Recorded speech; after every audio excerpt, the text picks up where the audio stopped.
Hello, my name is Jamie Birchall, and you are listening to and or watching our podcast called Wormhole Pinball Wormhole Presents. Pinball Presents. Wormhole Pinball Presents. Today, I'm very, very excited to be joined by two great individuals. Today, I'm really excited to be joined by a very special guest. And today, I'm very excited to be joined by two awesome guests all the way from Arizona.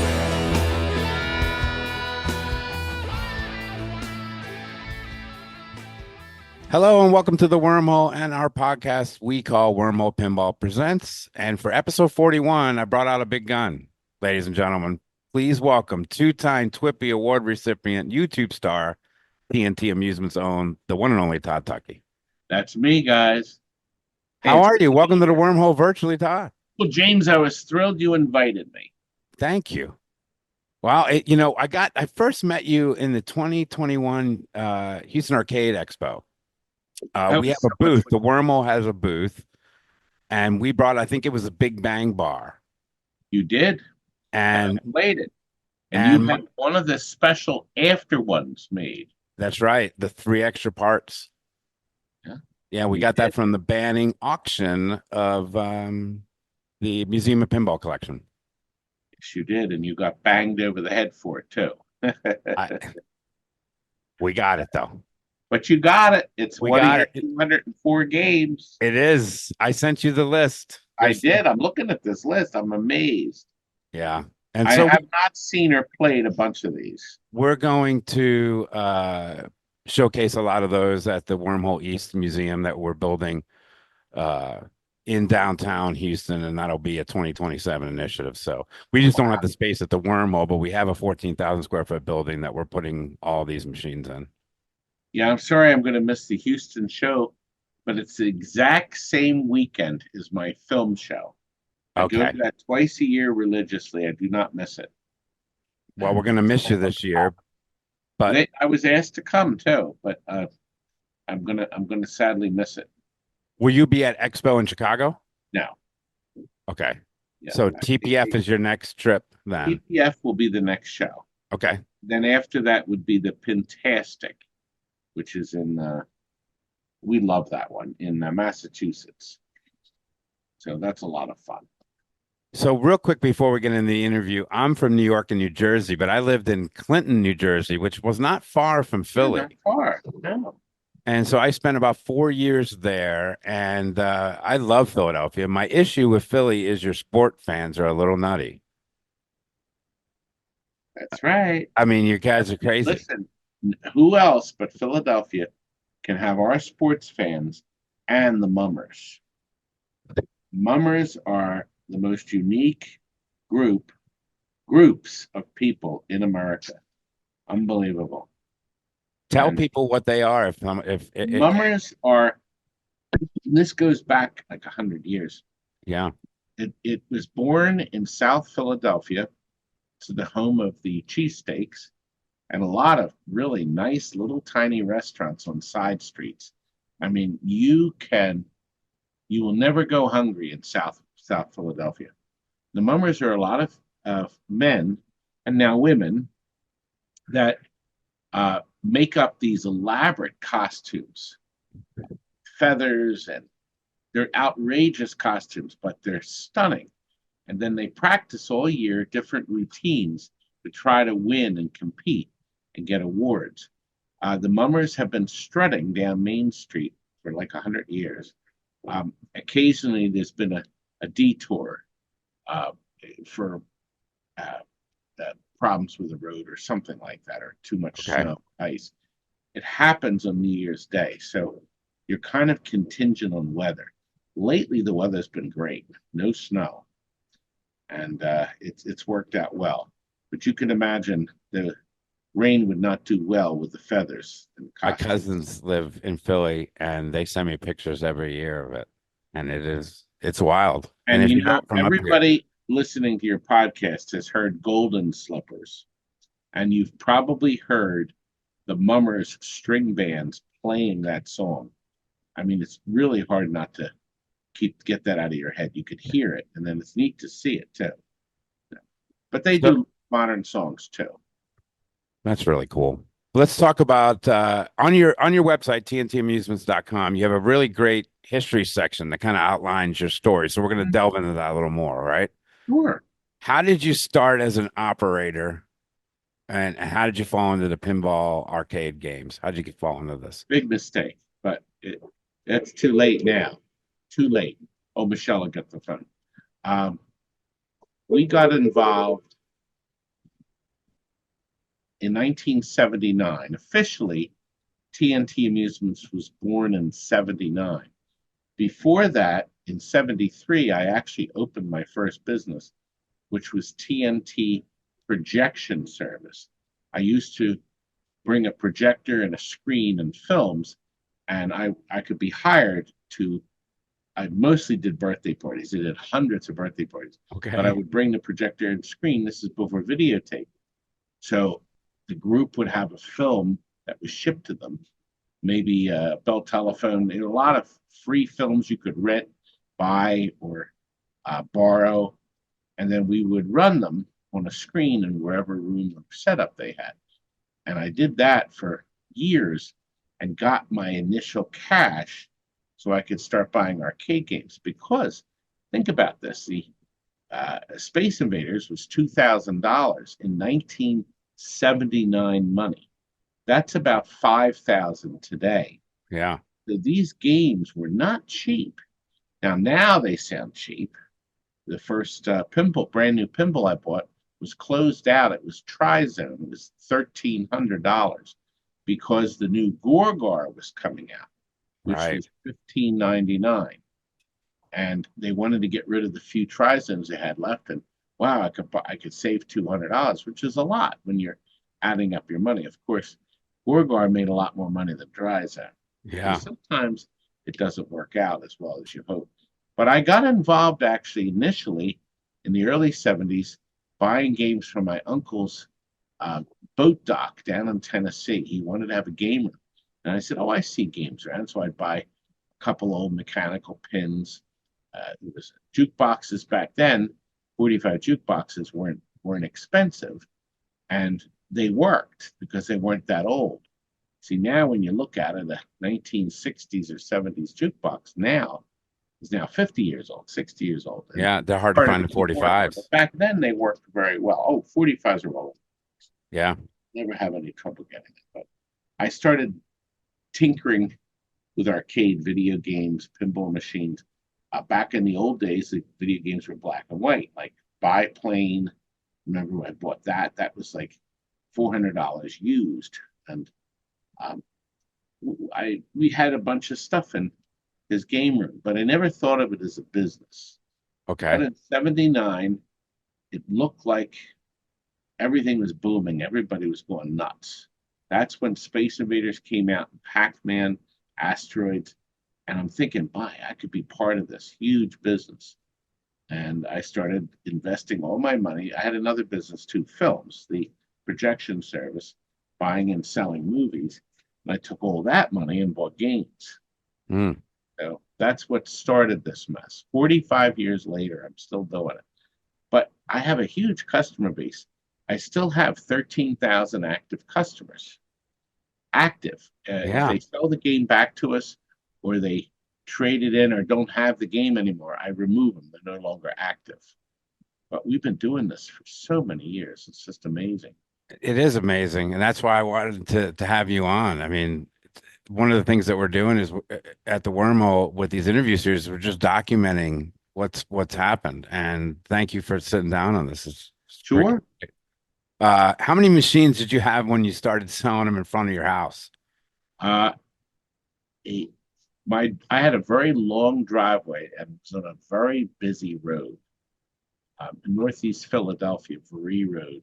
It was a snow emergency route, and it was lots of traffic. A bus route went by, so everybody drove past my house.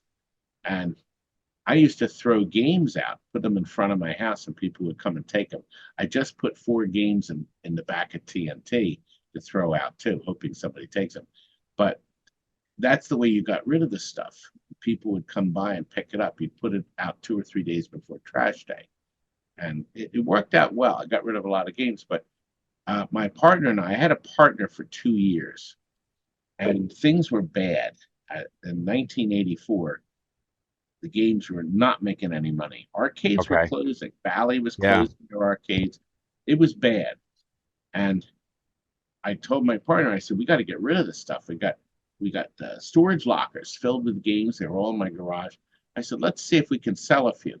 So I rolled a game out to the front property, two or three. I put a big poster board that said, arcade video games, $100 and up. And let me tell you, August through December, almost to Christmas, when it was even cold and you could see your breath in front of you, I sold 400 games out of my driveway. 400. I had, now they, a lot of them weren't mine. I was selling so many games, I got rid of all the extras we wanted to get rid of. Vendors were dropping games off at my house. They'd bring a pickup truck, clear out their storage unit. I would pay $25 for a working black and white game like Star Castle, uh, Crash, Asteroids, Deluxe Asteroids, anything black and white, $25 each. Anything color would be at least 100, sometimes 150, sometimes 200. It depends.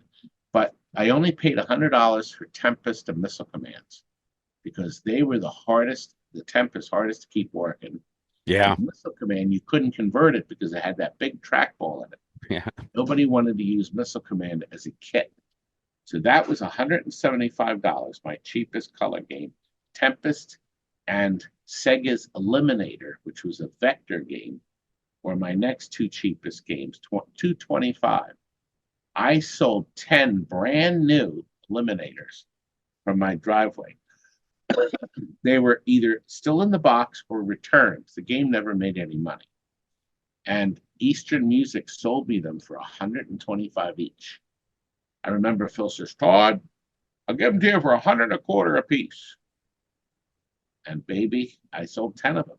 I also bought the pinball machine Hyperball, brand new. They were all returns because they had little issues and things, $125 each. And they had maybe 200 plays on.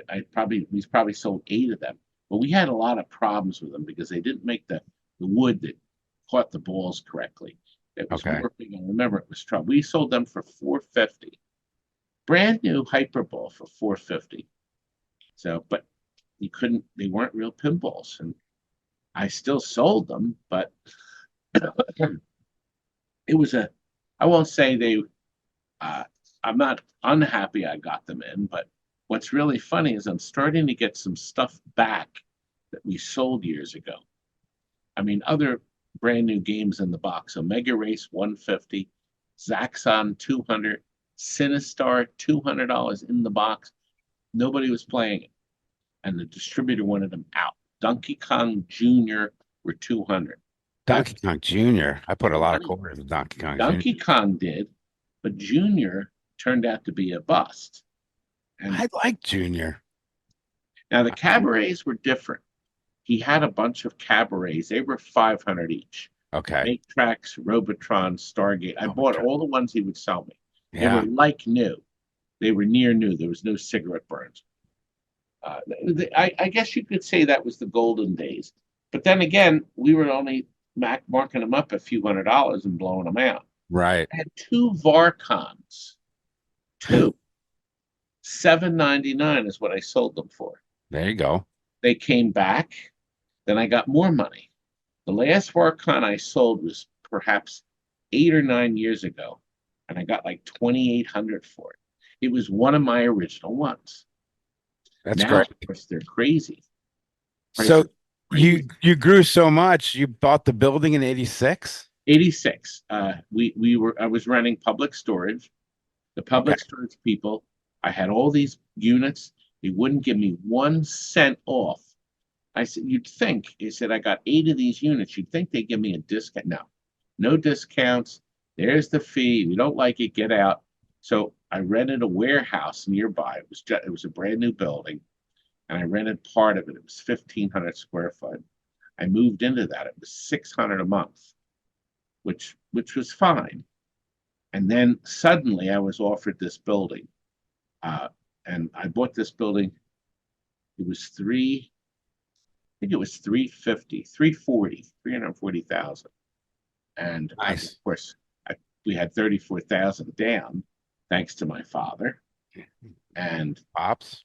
I got a mortgage. Yeah. Mortgage. Uh, that's how I did it. We bought this, and then in 2007, this is 5,000 square foot. Okay. In 2007, I bought the building next to me, the same identical space, 5,000 foot, and that it was 440. It went up somewhat, Yeah. but but so now we have 10,000 square foot. Unbelievable. We're Did you still here. see? We've been doing games the longest, I think. Dedicated home sales. A lot of vendors around the country, or even the world, would sell games mostly at Christmas time. They Right. 10 games, clean them up, and sell them for Christmas presents. We were the only year-round people for years. Then I had some people jump into it and start doing it. Most of my competitors had arcades anyway, and the arcade would be the showroom. So I did something similar here. So you know what? I'll have the showroom, uh, and then people could come in. I could fit about 60 games, more or less, here and there. And one of my customers said, I would love to rent your space for an hour so me and my kid could play. And I said, wow, that'd be a great idea. So in 87, we started birthday parties. And this is before this whole back end was done. We literally had the offices up front, and then as soon as you came through the two doors into the party room, it was just space, and you could see the hulking cabinets behind it because we had rows of cabinets. We turned all the lights out, so you were under a light where the birthday tables Oh were. yeah. And then when you looked, you could see all these games, but just like the shadows of them. It was kind of neat, a little spooky too. But we booked tons of parties, unbelievable. We were booked. Yeah. So the township, somebody was upset that we were competing in the birthday party business. And the township said, I can't continue unless I put a firewall. And then I had to get licensed. So I Yeah. pay $3,000 a year to have private parties that can't be open to the public. They do not want an arcade. So that we don't say arcade. We said you can book our showrooms for private parties. And since COVID, we started doing small groups.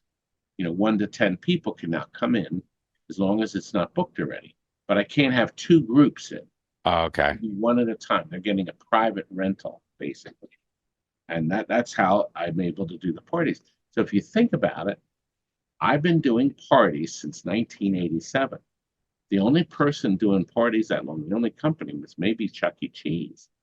So we've been doing exclusive arcade parties, flat rate. So I started the flat rate arcade. You pay one price, everything's free. I was the first person to do it because I wasn't allowed to take quarters. It Oh, wasn't an arcade. there you go. Good move. Stumbled at that. But now everybody's taking me up on that. And you see all the flat rate arcades that are all over the place now. Oh yeah. I mean, that's what we're gonna do when we open the place. That's what most people do. Yeah. It's the smartest move. And here's why. If you're a quarter arcade, you walk through the front door, you walk around and see what you want to play. You haven't paid any money. You look around and say, well, there's 60 games here, but I only see 3 or 4 I want to play. You go over to the change machine, you stick a 5 in, or maybe a 10, you get a handful of quarters. You play those 3 or 4 games, and then you're done. You'll walk out and you'll still have quarters in your pocket. You only got $4 out of the guy, or $5 or $6. Right. On.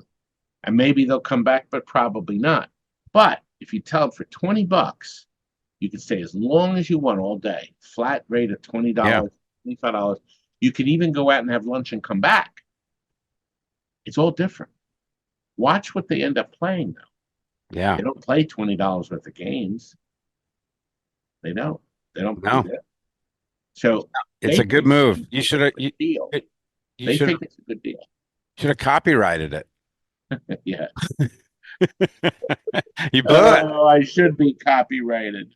I wish I was. So you've seen multiple slowdowns, right? You saw Oh, yes. the Oh, Atari slowdown, you saw the 90 console war slowdown, the death of arcades. You've seen even, early 2000s with pinball, you know, what's been your success? I mean, of perseverance, service.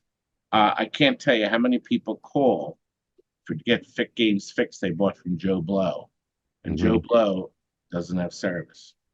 And Yeah. we've offered free phone service for years. I have fixed hundreds and hundreds of games over the phone. Honest to God, our number one service call, number one, is they lost the key. Yeah. No key. I can't help them. We had master keys for years. So I would buy, 1,000 locks with this certain key number.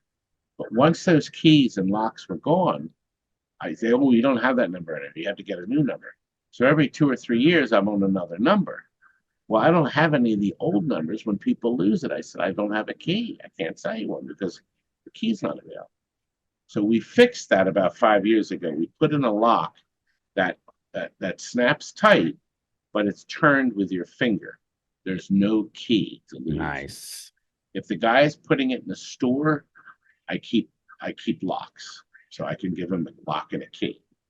But that turn button, the number two service call is the on-off switch. Yeah. I can't tell you how many people can say, nope, it's not the on-off switch. We turn the games on with a switch on the wall or an outlet strip. I said, just try the on-off switch. I argued with them. And I said, if I send somebody out, you're going to have to pay. And if it's the on-off switch, you're going to have to pay because I've sent a guy out, one of my techs, in a truck, gas, Yeah. then they try it. And then the next thing out of the mouth, well, who turned it off? And I said, well, I can tell you I didn't, but somebody turned it off thinking they were helping. As But a small business owner myself, we own a small IT staffing firm, my wife and I. I think the ability to pivot is vital as well. Okay. And knowing the market conditions and knowing when I'm able to go, okay, I'm vested too much on this. I need to go to this. And so anyone who's been in business for as long as you have can persevere and pivot. I instead of pivot, I say pull rabbits out of the hat. Okay.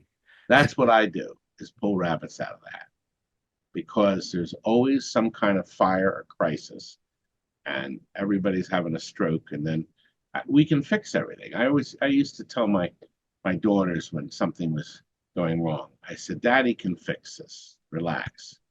And usually can. So in the case of a broken game, we can fix this. There are certain games we don't sell anymore because there's difficulty fixing them. One Yeah. of the driving games, Daytona, Sega's Daytona. Nobody wants to work on it. There's a million circuit boards in it. There's so many possible problems, and I just can't offer service anymore. I said, I'm really sorry. Now we have outside service guys now. I have a nice collection. Actually, we keep this list. Uh, these are phone numbers of people that work on games. By every phone in the building.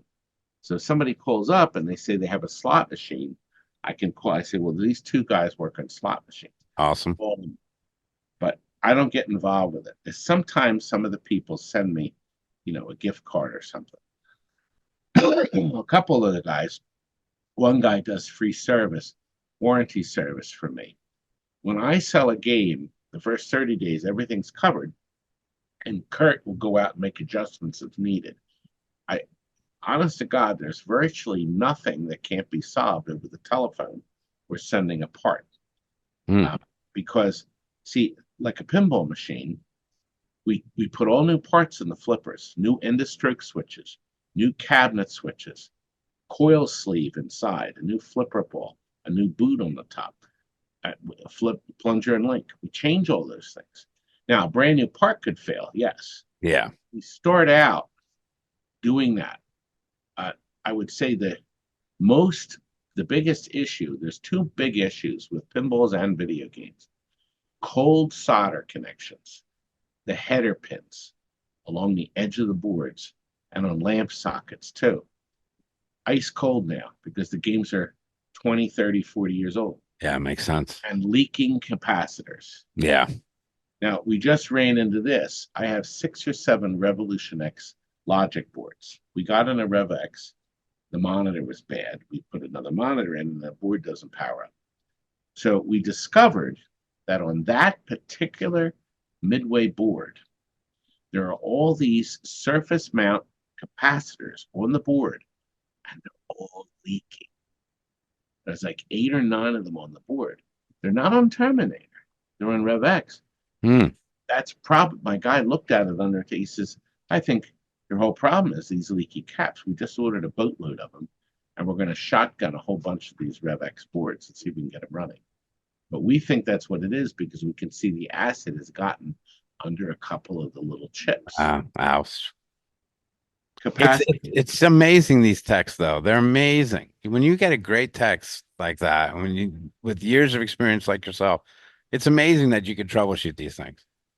And you basic knowledge, a meter, some good tools, a good solder sucker, or a gun that sucks the solder out, a good solder iron. We use the tiny. I always use lead-free solder. I started with silver solder before there was lead-free. I had to buy silver solder. Back in the old days, silver solder was $40 a roll. Regular solder was 10. Ooh. But guess what? When you have silver solder and you're reheating all these header pins and the smoke's coming up and you're going one pin at a time, Yeah. breathing all the stuff in. I've been using, we started with silver solder 40 years ago. And then when lead-free solder, which is $35 a roll, so it's not cheap for 40. Hey, you save $5 though. You save money, yeah. So the silver solder, I think it was 75 a roll. I think 70, 65, 70. The last time I bought it. So, well, your lungs thank you. Well, nobody's gonna get cancer because of the solder. There you go. There you go. So you studied, I'm pivoting a little, but you studied film at Temple University. Yes. Mm-hmm. What did you do with your degree? Well, I make YouTube videos. Yeah, you do. Yeah, you do. I graduated with Bob Saget. He was in my class. I wanted to ask you a Bob Saget story later. And yeah. But you can tell it now. Give me your favorite Bob Saget story. Well, it was the second semester. There were 2 semesters a year, and we were in the film class. This was the final thing to graduate with a film degree, and we had to make a movie on 16 millimeter. This isn't the easy stuff with video. We had to film. They back and then the standard was Bolex, and a Bolex camera holds 100 foot of film, which at sound speed is 3 minutes. Okay. You had to make a movie. You were allowed 10 rolls of film, 10 3-minute rolls of film. All right. If the film was going well, they sometimes gave you more film if you needed it. But you had to use a cue. And you got with the camera a heavy duty, they called it Niagara, reel-to-reel tape recorder. This is the same kind they use in the movie studios for years. It's the standard. Heavy as hell. So you start the tape recorder on record, then it goes to microphones that you've placed around your set, and then you start the camera and then you clap it. Because later you're going to have a separate soundtrack and then you're going to have a separate picture. You have to have a way of syncing it up. Oh, that makes sense. The reel-to-reel tape is transferred to magnetic 16 millimeter film. And then you have this, what they call a gang of as many scenes as you have. So the splices don't show up on the screen when you make your print. You had to butt one end of one and another here. Otherwise, you'd see this stupid splice. They were cement. They weren't tape. They were cement. Wow. Splice. So the cement was on the black leader. So you'd have a picture, then it would go to black leader, and then the B picture would start, and then it would go A and B. So two were just films. Then you had your soundtrack. You had synced sound where you talk, and that's on one piece of film. Your sound effects on another piece of film. So if you wanted better clarity on like shutting a door, rather than the sound you recorded, you could lay this on top and the door would sound better. Then you had your music track. So you ended up having 5 pieces of film running through this gang. Wow. And you're spending this big reel with 5 reels on it and to edit. And Bob and I spent hours editing our films. The good news is with 15 of us in the class, only Bob and I got an A minus because the teacher says I don't give A's. Oh, The best you can get is A minus. His film won an award. Mine didn't. Now I do have my film up on YouTube. Oh, you do? 12 minutes long. It's a story about my father. Oh, And I wrote the music myself, and I went to a lot of trouble. I ended up cutting stuff. You take stuff out. I had a whole sequence of sync sound. It probably was 4 minutes long, and it didn't work. I had it in the film, and I said, "This is awful," and I chopped it all out. So that's what editors do. They look at the stuff and they say, "This isn't working. I'll cut this out." Excuse me. No, but the film turned out well. I was very pleased with the end result. Beautiful black and white. did you ever do TV commercials in Philadelphia for I you? used to run them. Yes. Okay. Started first I had them produced. So cable access was so, Right. oh my God, it was cheap. It was insane. And everybody watching cable access. Everybody's trying to find a channel with something on it. Yeah. And you didn't have that many channels.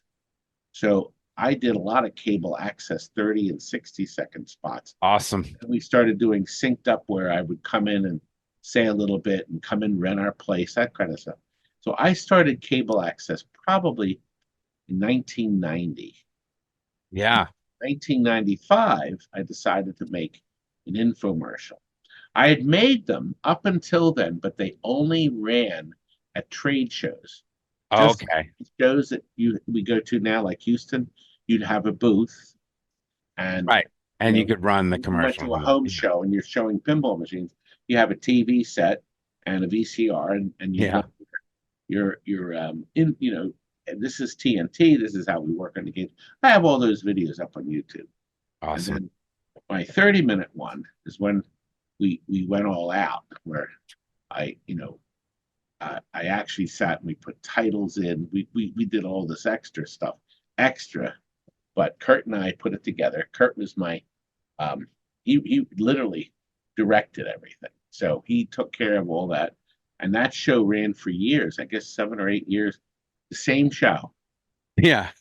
Send me pictures. They love it. They watch it. They memorize the dialogue. I mean, it was amazing how many people still Because your remember. personality is absolutely perfect for the 80s and 90s local TV commercial. I mean, it's Silly stuff. A lot of Three Stooges humor, eye pokes. yeah.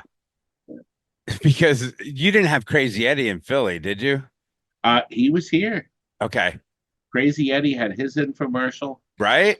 Spots. He did a lot of spots. Yeah. We had a Crass Brothers men's store. He was the king of clothes, and he did these short spots. TV, tacky TV was big. Yeah. Afford the networks. To give you an idea, years ago, I could run 30. I could have a 30 or 60-minute spot for $6 or $7. Right. Dollars. Yeah. They'd be regions. So you could have Bucks County, then you could book Swarthmore and this. So Okay. I would book a lot of places, and I was all over the TV screens. And people found it. It was midnight and after. But if I wanted to run it on a local channel, one of the channels that's network, let's say, Yeah. they only gave you spots between like 2 a.m. and 5 a.m. They were like $2,000 for 30 minutes. Forget that. I tried one, no calls. It was like 5 calls. Wasn't worth it. So I just kept the cable access stuff. It just brilliant. Just it's so brilliant. So I I mean, tried it again. Believe it or not, I I spent thousands of about $20,000 running cable access again. It was a local channel, and I appear in the logs. If you looked in the logs, we called the show. Oh God, what did we call it? Arcade. I tried to get the word arcade game room or something, so people would kind of know what the show is about. I don't right. even remember. I tried, but nobody's switching channels. There's so much material on TV. The Yeah. only way they'd find me is if they happen to look at the titles, the upcoming programs. That's why the title was catchy, or All American Arcade. That's what it was. Oh, nice. And uh, I didn't get calls. It was like Ah, nobody's calling, nobody's accessing. I even had the QR code for the last year. Big QR code that appears 4 or 5 times during the show. I asked people, how did you find out about this? Oh, we did a Google search. yeah. One thing now, Google search. We're friends. So who gave you the idea to go to YouTube and when did you do that?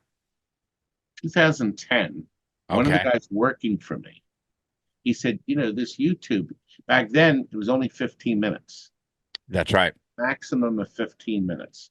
And there was no money or anything. You could do YouTube. So I said, well, let's try. We'll put the hour-long infomercial up. But he broke it a little differently than I would because he ended up putting up in 6 parts. I technically could have put it up in 4 parts Right. and had more, but he broke it. It was fine, and that got me on. That was in 2010, and it did well. We also started filming games that we were selling to people. And I remember once, the first time we did it, I put it up on YouTube and was going to send them a link.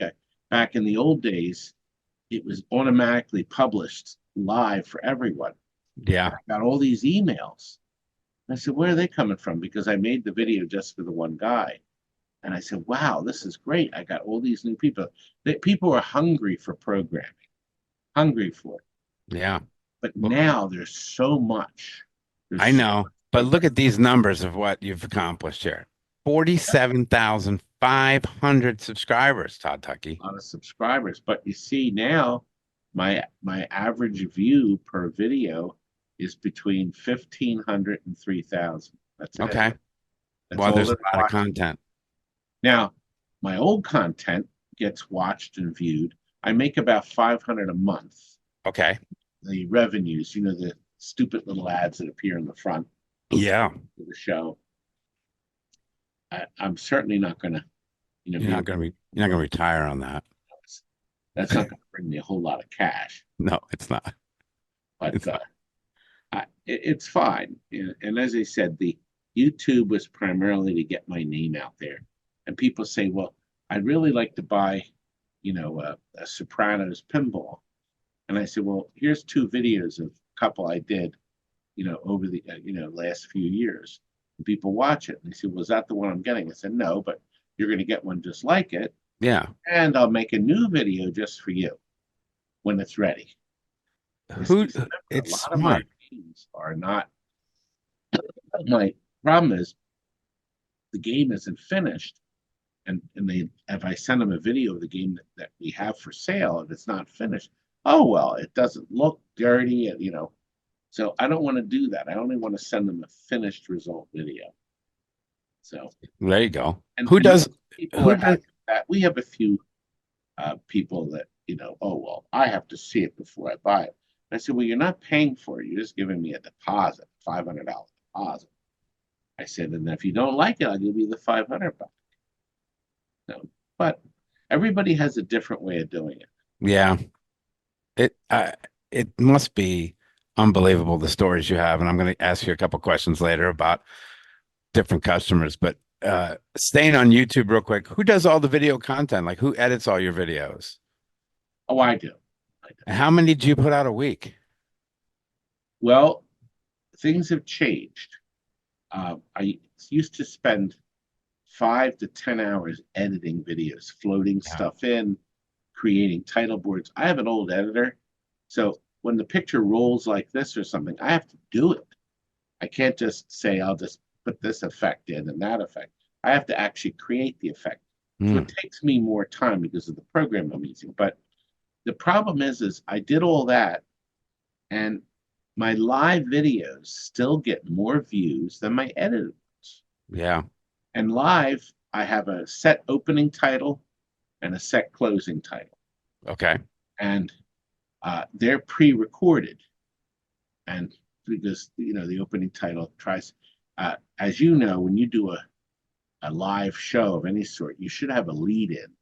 Absolutely. 1 minute lead in, so people get a notification on their phone. Oh, TNT's going live.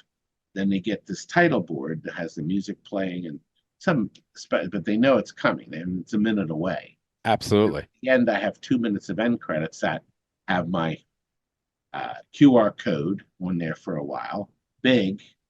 So, and then I also I'm on Cameo.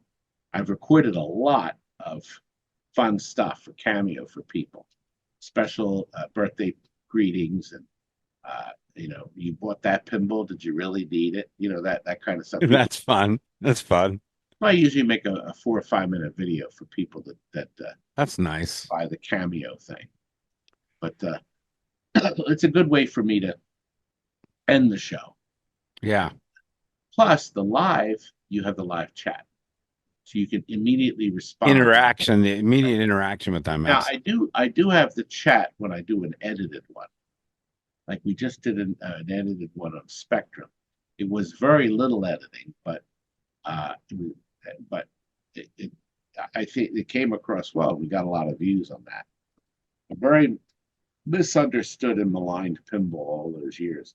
Now everybody wants it. So Now they want those it's now. like TX Sector. Yeah. I don't know if we have one of those. When you do a TX Sector right, the game is friggin' terrific. Yeah. And the music track on that was the same guy that did Tales of the Arabian Nights and Theater of Magic. This was his second pinball. Joe Zebras. Those are great machines. And he did so much great sound. And I made sure I pointed all out. So this guy went all out. This is his second machine. So he was, and he did a great job. Let's not gloss over this achievement, sir. You are a 2-time Twippy Award winner. I should be 3 and 4. I loved watching you at Twippies as a host. You did a fantastic job with the moto. Oh, God, I wish we did that again. We had so much fun. And, it's funny because honest to God, I never knew if I was going to win. But the first 2 times I lost. But what I did, they asked us to produce a video acknowledging a win. If we did, and they'd run the video if you couldn't be present. But I did both. I was the only one to do both. Well, I would do a loser. So like the first time I lost, they said, lost? I said, Zach, they won. It was so much. We had all this fun. So I did losing videos just in case. And then so I did have a losing video for the 2 times I won. So let's hear your opinion on this, sir. Should we help bring back the Twippies live and in person at TPF 2025? Tell me that one more time. Should we bring back the Twippies live and in person at TPF 2025? Oh, I think, you know what? Did you see all the people in there? Yeah, They I loved know. I went against it because I was streaming upstairs the tournament in the Space City Open. Wormhole streams it, and I took a break and came down just to watch you in a moto. I mean, it's just fantastic. Everybody loved it, and I really look. I love Colin Alsheimer of the Kineticist and This Week in Pinball. He's a huge proponent of what we're doing here in Houston, and we're here for you, Colin. Okay, what we want to do, what can we do to help? Todd and I are here. We're saying 2025 TPF. Let's go back to live, a moto. What do we need? Everybody would love it. Everyone would love it. Roger Harrison, Paul McKinney. I've had you guys on the podcast. You're TPF organizers. Give us back the room and let's go. Let's go to the live. I've got a host right here. He's ready to go. I'll even film. I would do it. I mean, yeah, you would. Give me a chance to get in a suit again. There you go. Well, you did a good job. Rarely wear one. Rebecca Solomon, she was like the pregame. She did great. Everyone did great. Is it And you outstanding know show? what? It was kind of it, at the expo, Pinball Expo, they used to have a banquet Saturday night. That Okay. was the high point of that show. Everybody was in suits dressed up. There were a few that didn't, but it was like a nice, classy ending to this show. And uh, I guess he was having a hard time selling tickets. I don't know. It was always packed, but that disappeared. And the Twippies was a real classy way for everybody. The place was packed. Yeah, it was No, fun. It was a fun atmosphere. You had all, yeah, and not only for the content creators, and I'm not going to win in shit if the Twibbies, I don't care. But I just want to be there and get nominated and watch you guys do it. yeah. It's fun. And maybe they could have fewer categories. I don't think, especially with pinballs when they say the best pinball.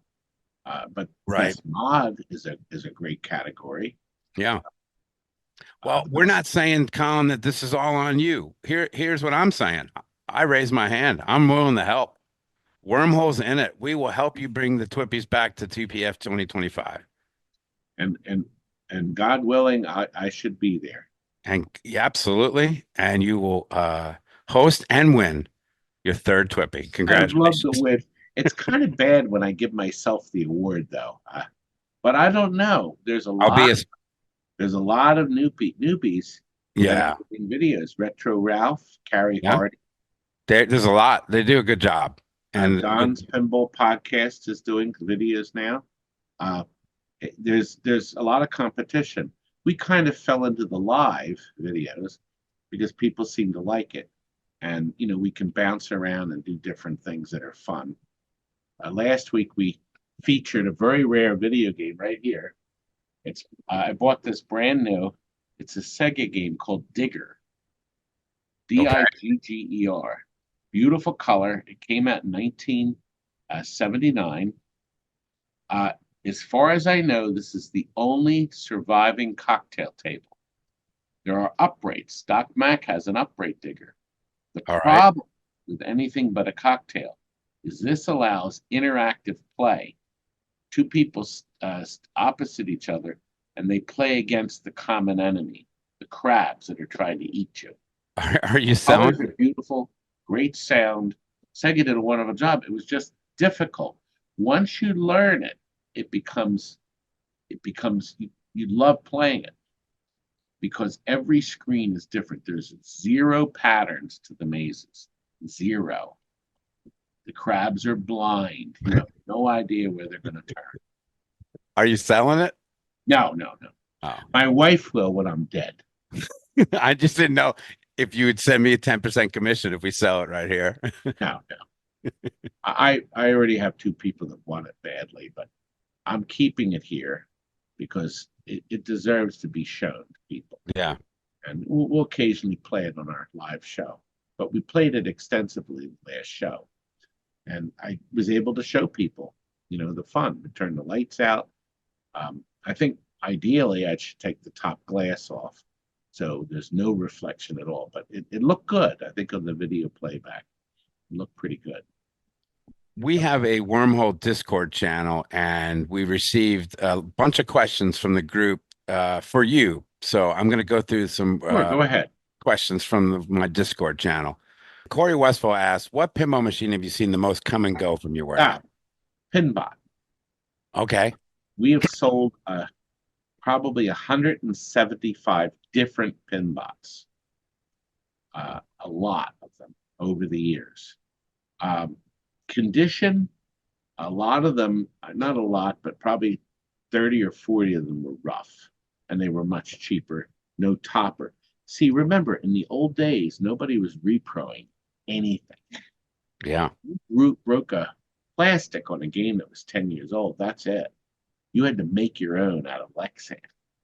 So a lot of these games, you had to fix yourself.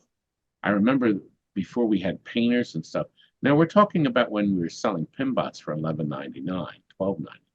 Mm-hmm. paint was really beat, you spatter painted it. It was a black texture paint, and people loved it back then. Now, of course, the beauty is you can wash it off, and our Steve can repaint it, the original colors, silk screened it, or you can put new artwork. So there's a lot of things you can do, but there comes a time when you have to decide. So we call them beaters. Yeah. Games that we don't really, they play great, but they're beaters. Yeah. Probably number two would probably be F-14 Tomcat.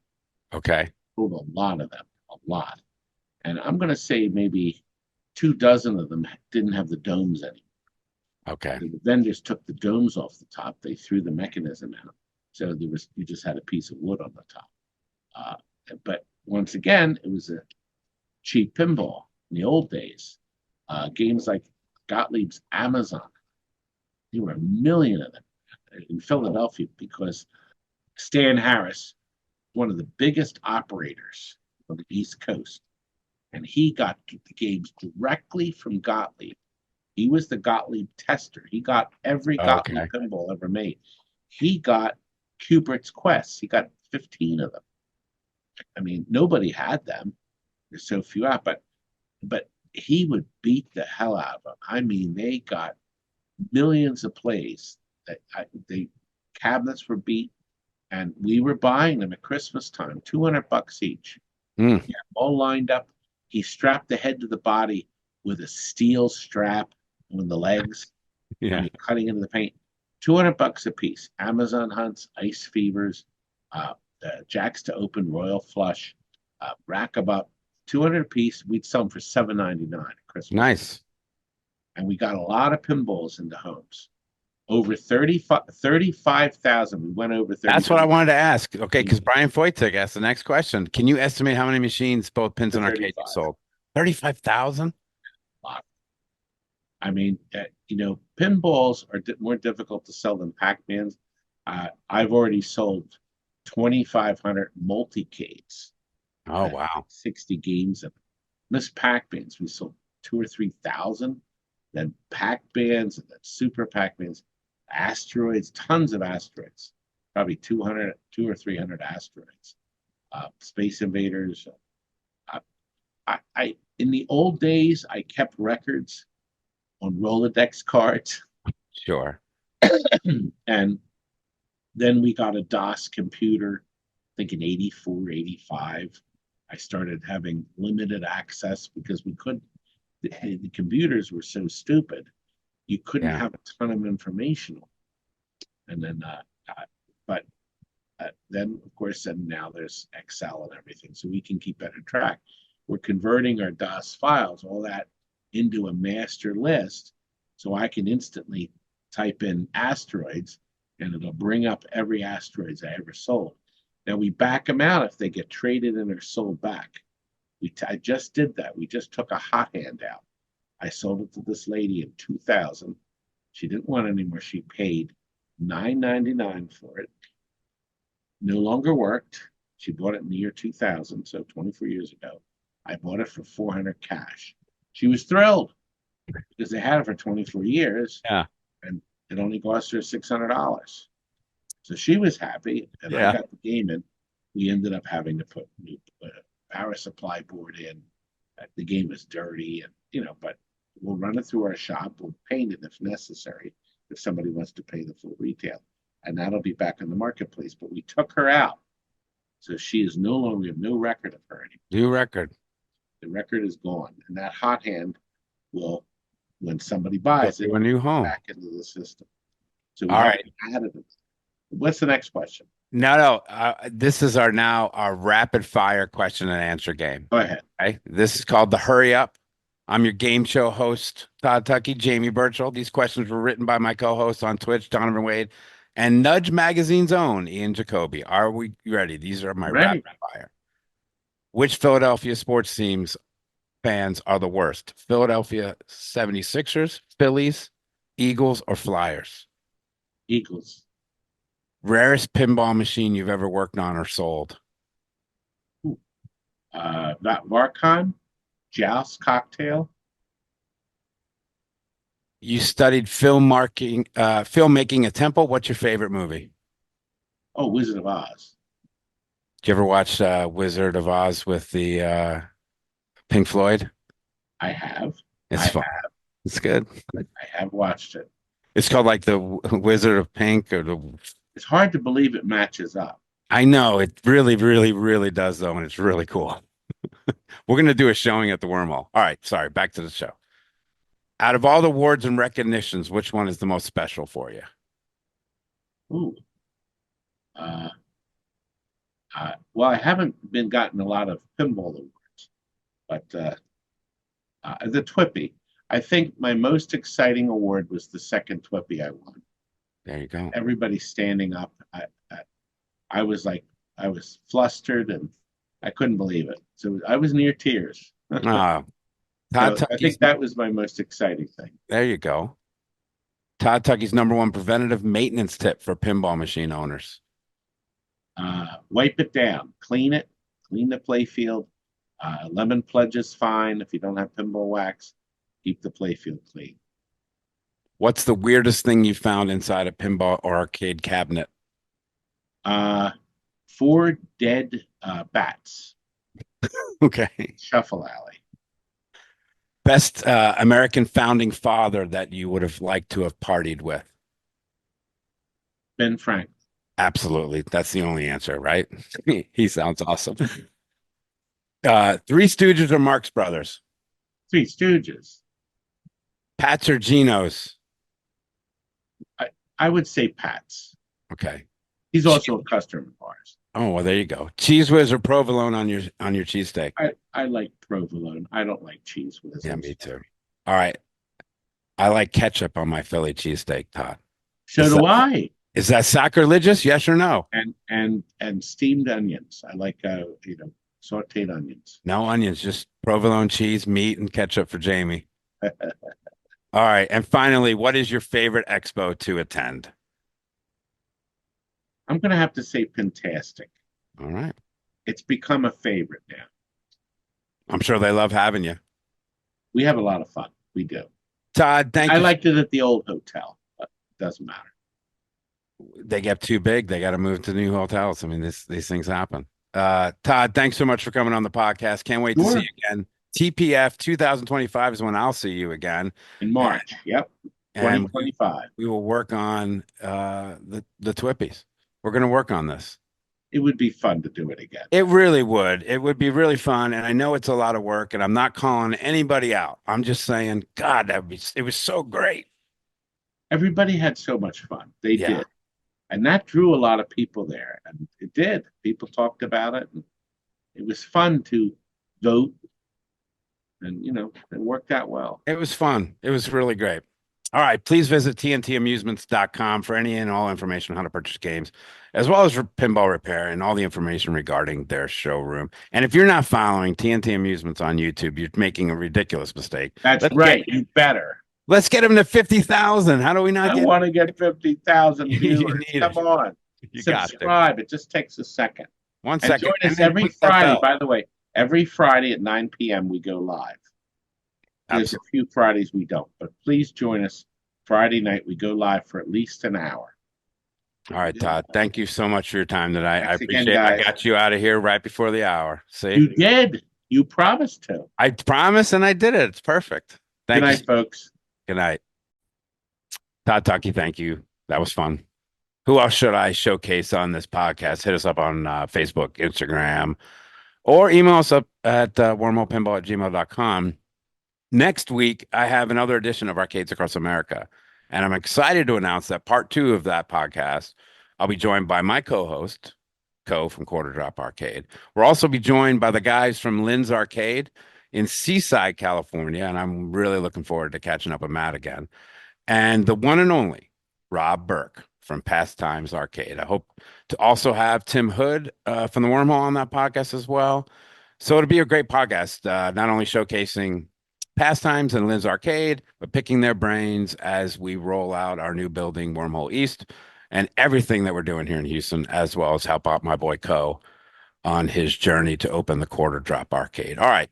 Thanks for listening and watching. Numbers have just been amazing. Let's keep it up and tell your friends about us. For Wormhole Pinball, I am Jamie Burchell. Remember, don't be an asshole.